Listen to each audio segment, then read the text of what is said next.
So now you've got your vet on board and they've booked you in a dental nurse clinic. So what do you do in these dental nurse clinics? So you need to establish why the owner's come in, if it is a vet referral or if it's just a phone call from reception that they've managed to pick up. So find out what is actually bothering the owner, what is their main issue with the animal. You know, is it smelly breath? Is it the fact that they're rubbing their face or something? It's usually smelly breath is the main thing that owners detect first. So try and get a little bit of history about what they do already at home, maybe a little bit about what their lifestyle is, what diet they feed the animals, if it's dry food or wet food. And then, bond with the dog or the cat and, greetings, take it slow, don't go straight in to have a look at the mouth, but you do need to assess the pet's mouth. So you've assessed what the owner's concerns are, what their worries are.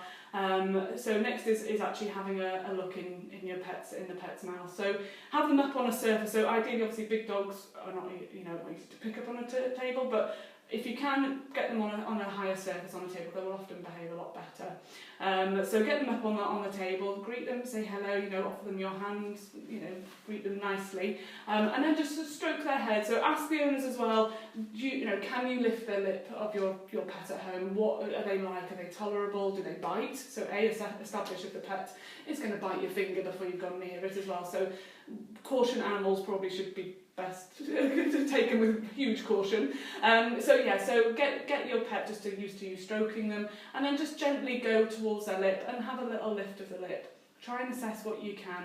Even pull back the cheek lips and have a little look to see what you can see with the molars at the back there. Whatever you see, show the owners. So lift up the lip, show the owners what is there. So if there's calculus there, if there's a red line of gingivitis, get the owners to understand that they can see that. Can you see that red line? That red line looks a bit different to the pink gum higher up, and explain what that is. Ask the owners as well, has the dog been having or has the cat been having any sort of issues at home? Has it been pouring at the mouth? Has it been dropping food even? Or maybe it's an animal that likes to play with a toy normally, but has actually over recent weeks or months hasn't actually been playing so much. Some of that can be due to dental pain and discomfort. The owners don't pick up on these subtle behaviour changes that owners aren't aware of that actually could be towards that as well. So once you've had a look in the mouth, then you can show your owners what the problems are. Again, use your tools, use your leaflets, and explain what is going on, that this should be sort of gold standard, this is what it should look like, nice healthy pink gums. Your pet has got a little bit of reddening of the gums, and this shows that there's dental disease is occurring, which means that there are bacteria in the mouth causing inflammation of the gums, which can track underneath, cause periodontal disease, which includes pain, abscesses, and eventually loose and wobbly teeth that are going to be painful. Again, reiterate to the owners that this is not just a mouth condition, it can affect the rest of the body, so your heart and the kidneys of an animal, especially if they are already in heart failure or have some sort of heart valve problem. Or even kidney problems as well. The bacteria will track through the bloodstream and it will actually sit on those organs and cause them to not work properly. So again, explain to the owners that it's not just in the mouth, it's the rest of the body that we want to look after of their pet. Using your support materials, so explaining to the owners what we can and can't do, assess what your owner can and can't do, ask them, are you prepared to do the gold standard toothbrushing? Do you think this is something you would be prepared to do?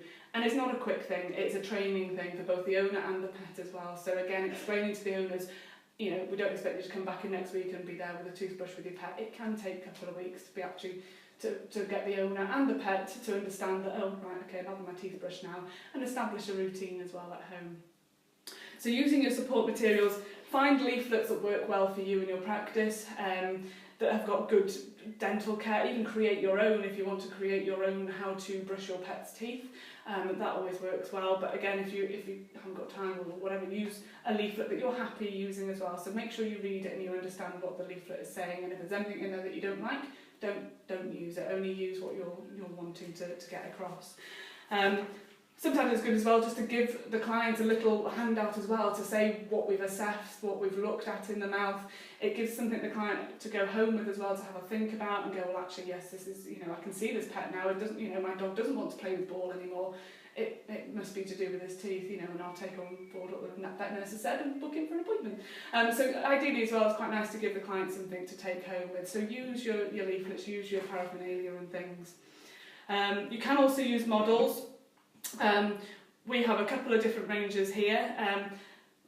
We can get ones that have got clean and healthy teeth on one side, so perfect, and then on the other side they've got showings of, especially on the cat ones, you've got neck lesions, gingivitis, you can see the red lines on, there are, you know, bits chopped off where they're broken or worn down, and again the same with the dog one. On one side you've got nice, perfect, proper teeth, how they should look, and then on the other side you've got ones that show gum recession and also extra canines. So on your small dogs, your chihuahuas, your Shih Tzus, that sort of thing, a lot of the time they'll have deciduous canines still there, so the adult tooth has come out, the baby tooth is still there, which actually can cause a problem because they're so closely situated. The bacteria sticks under there, and again that can cause dental disease, and they can then lose their adult canine due to dental disease if they're not kept clean. So there's, you know, there are good tools that you can use. I also love this one as well. It actually shows you how deep the roots go. So this is quite handy to show a client post-dental, so if they've had teeth taken out, and you can say, you know, it's taken this amount of time, and if you have a look, this is the tooth we've taken out, and that root is the root that is under the gum line that we don't see, and you know, it can take quite a while to actually get that root out. So that's quite nice for owners to see the difference as well. It's not just what's happening on the surface, it's what's going underneath the gum line and actually how much of the jawbone that can affect as well. So again, it's educating the clients a little bit further onto what is going on in their pet's mouth.